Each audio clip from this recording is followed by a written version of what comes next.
Dr. Padhi, distinguished delegates on dais, and friends.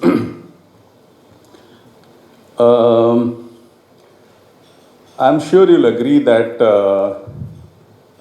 a very serious conference on land would have been incomplete without a discussion on the local communities and their roles in land allocation and land list identification. What I've seen in my work earlier in Landesa and now in different places, that communities have been a great source of intelligence with regard to access and ownership in terms of transparency and consensus related to ground data, and also some kind of creating some kind of a participatory authority on this consensus induced data which is being created at the ground level. So based on this, I'll be brief because the opening batsman has taken a lot of time, so the asking rate for us has increased.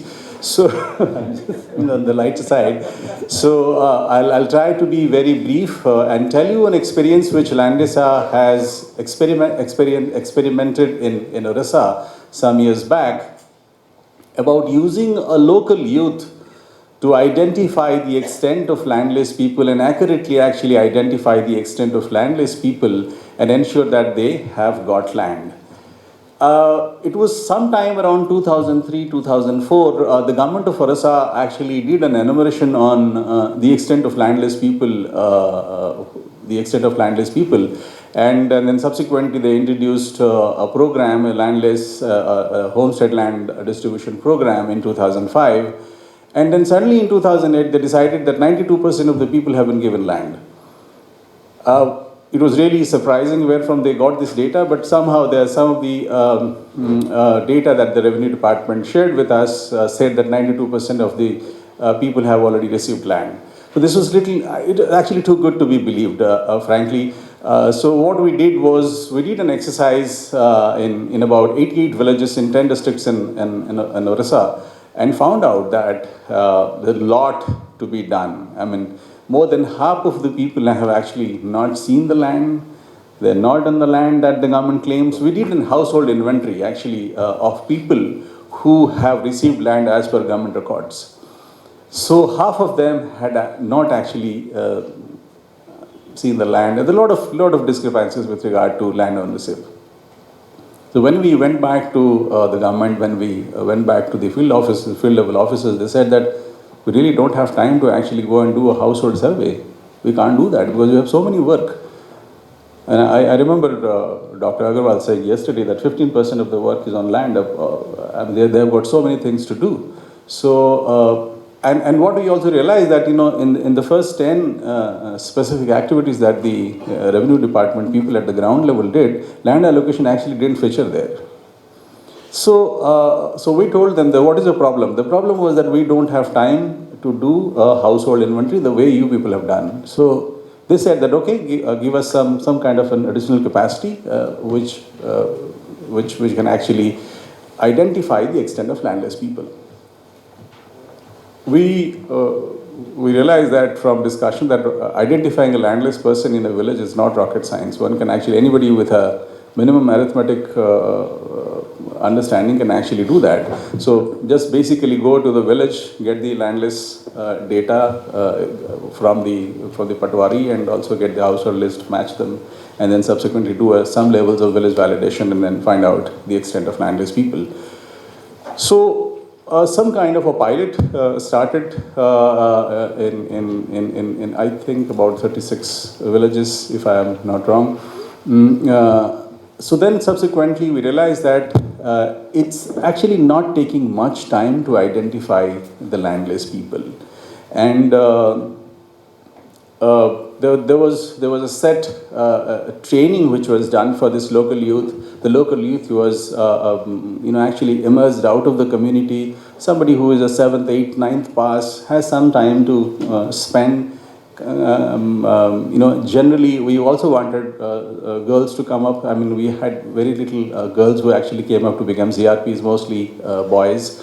They actually went on to identify the extent of landless people. There was a specific time they took about 3 to 4 weeks to identify the extent of landless people. Overall, there was a step-wise allocation plan which was done. On the step-wise allocation plan, it was like identifying the extent of landless people, then submitting that list to the Patwari, and then getting the field verifications done. So there was something which, if you actually see the work, so the whole idea, basically what we were trying to show here was that that is possible to actually provide that additional capacity which emerges out of the community, and landless allocation can actually be done in a time-bound fashion. So I would keep that at this level, and go to a next level, which I think was something which we did not anticipate when we started this work. One of the biggest things that happened in the villages, because a lot of village validations were done in terms of the numbers of landless people, number of people who who are residing in that village. So we realized that there's a huge amount of transparency which could actually be brought into the people who were supposed to get land.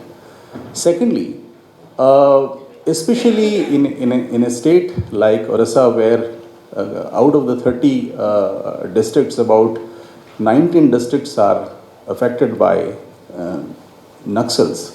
In many districts, the revenue department was actually not functioning from the place that they should be functioning.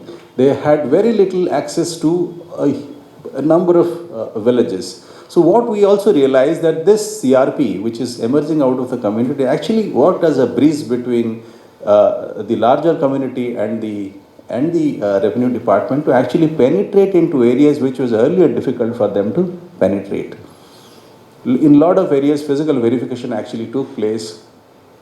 And interestingly, in the 5-6 years of the work that it was done, not 5-6 years, less than that, there were a lot of problems for the MGNREGS work in the Naxal areas, because they were to allow no roads will be constructed. But not a single incident in that area where any of the CRPs was actually intimidated, and the whole process of land allocation process was stopped. Never once. So I don't know exactly the reason, but this is the situation where nothing actually happened. This is to a large extent helped us to understand that in terms of providing additional capacity, a lot of these things could be done. Apart from just identifying landless people, we realized that this was initially decided to be done in the homestead area, but subsequently the same model can be used for agricultural land. The same model was used to also identify the extent of single women who do not have land, and also tribal land alienation, the extent of people who do not have whose tribal lands have been alienated, and different government records, the government records and the field ground realities didn't match. So identifying them also was very helpful for us to do using this local youths. Having said that, while this was really going, I mean, what the sad part of this program was that this program died very young. This program actually died very young. The reason is that there was a huge issue between the central government and the state government whether which department should actually be controlling this program in the state. This program was being funded by the Ministry of Tribal Affairs under the Innovation Article 275. They decided at some point of time that no, this is a revenue function should be dealt by the revenue department, and all the funds which are coming to the state government under this program was stopped. It was really ridiculous that the tribals were getting land, and the discussion and the problem was that which department has to do this. And subsequently what also happened, that we realized that there's a gap between a best practice becoming institutionalized and actually getting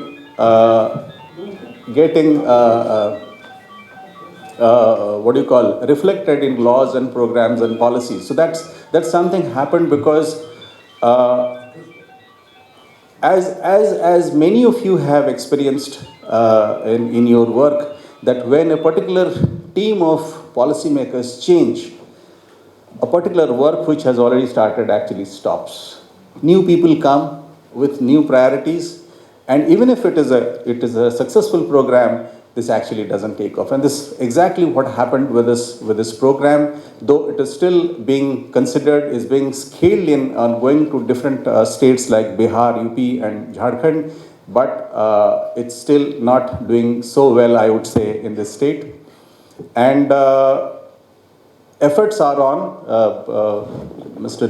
Vincent Darlong is here. He knows about this program because IFAD actually funded this work to Government of Orissa, and still trying to actually find out ways how this can be done in the entire tribal subplan areas, not only in Orissa, in most of the tribal subplan areas, because this is not only about land allocation. This is all about restoring that faith of the communities on the systems of the government that it actually works and delivers. So that's the key message that this work has actually communicated.